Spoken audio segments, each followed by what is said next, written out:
Hello friends, स्वागत है आपका अपने चैनल यूट्यूब में द लर्नर्स पॉइंट्स में। आइए हम आज सीखेंगे the linear equation in one variable का एक्सरसाइज 2.1 का question number 8 and question number 9।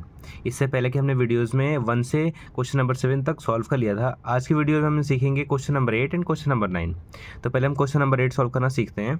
तो मैंने आपको इसमें पहले सिखाया था कि वेरिएबल्स क्या होते हैं, कॉन्स्टेंट टर्म क्या होते हैं। तो वेरिएबल्स वो टर्म्स होती हैं जिसकी वैल्यूज़ हमें नहीं पता होती। जैसे यहाँ पे मैंने क्वेश्चन नंबर 8 देखी, उसमें लिखा हुआ है 2x/3 plus 1 equal to 7x/15 plus 3। तो ये जो x वाला टर्म है ना, ये वाला टर्म और ये 7x/15, ये दोनों टर्म्स वेरिएबल कहलाएंगे। और ये जो 1 है और ये 3 है, ये दोनों टर्म्स कांस्टेंट हैं।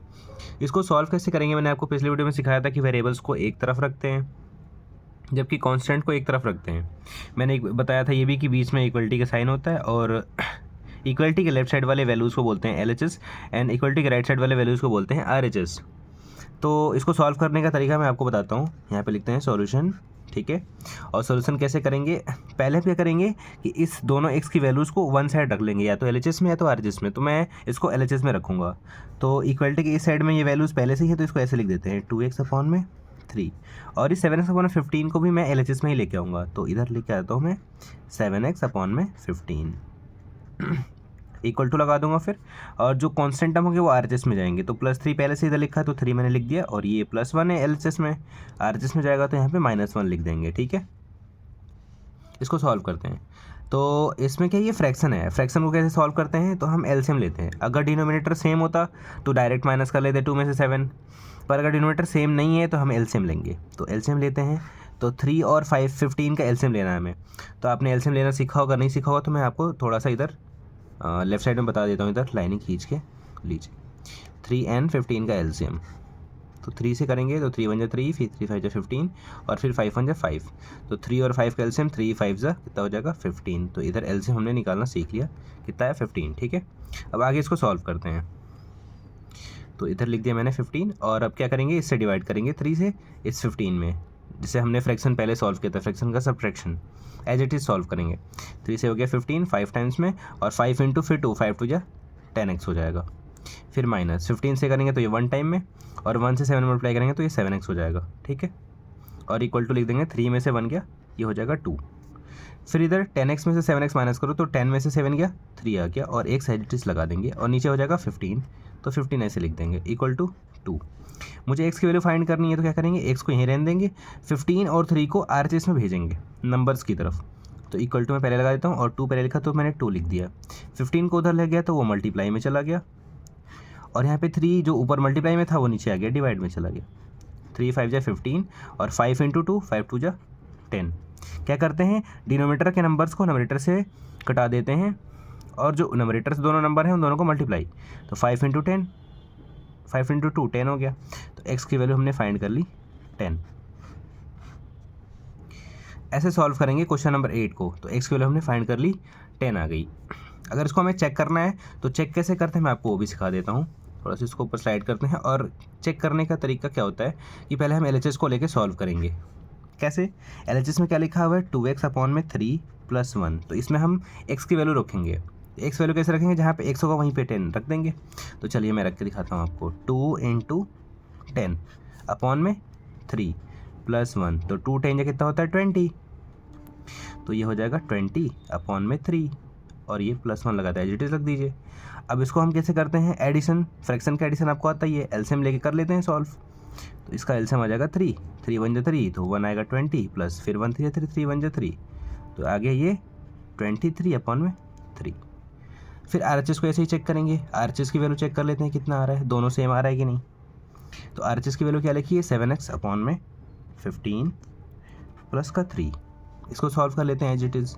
तो इसमें भी x की वैल्यू रखेंगे। तो चलिए रख लेते हैं x की वैल्यू 7 × x की वैल्यू हमने क्या निकाली है 10। हमने यहाँ पे 10 रख देना है, x की जगह पे यहाँ पे x है वो 10 रख दीजिए, /15 प्लस का 3। तो इसको सॉल्व कर लेते हैं कितना आएगा, 7 × 10 = 70/15 प्लस का 3।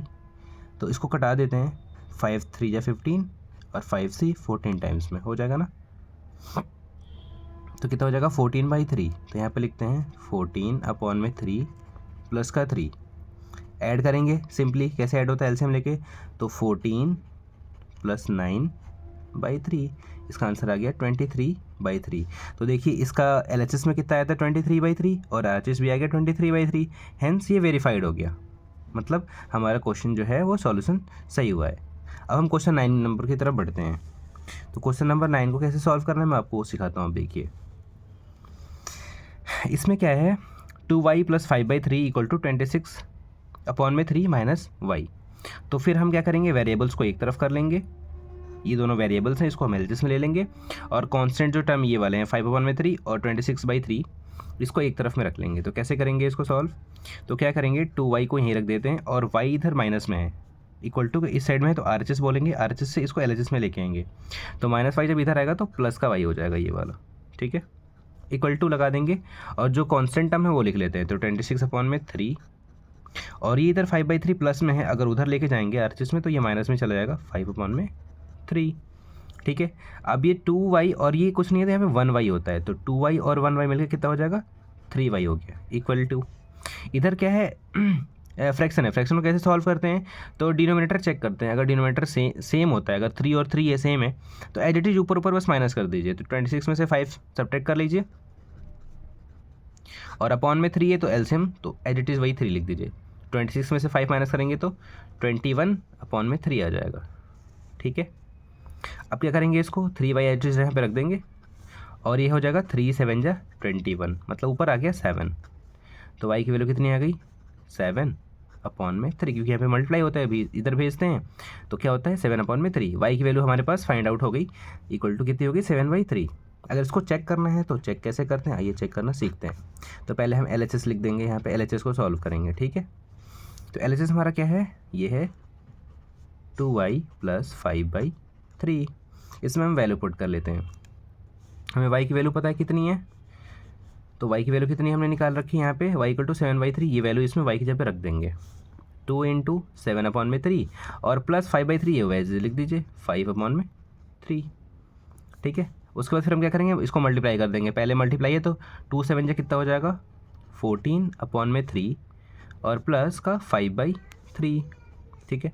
इसको ऐड कर लीजिए, डिनोमिनेटर सेम है तो ऊपर ऊपर डायरेक्टली ऐड हो जाएगा, 14 में 5 ऐड करिए तो कितना हो जाएगा 19/3। अब ऐसे ही आरएचएस को भी सॉल्व कर लेते हैं, क्या दोनों में सेम आ रहा है कि नहीं, तो ठीक है सॉल्व करते हैं।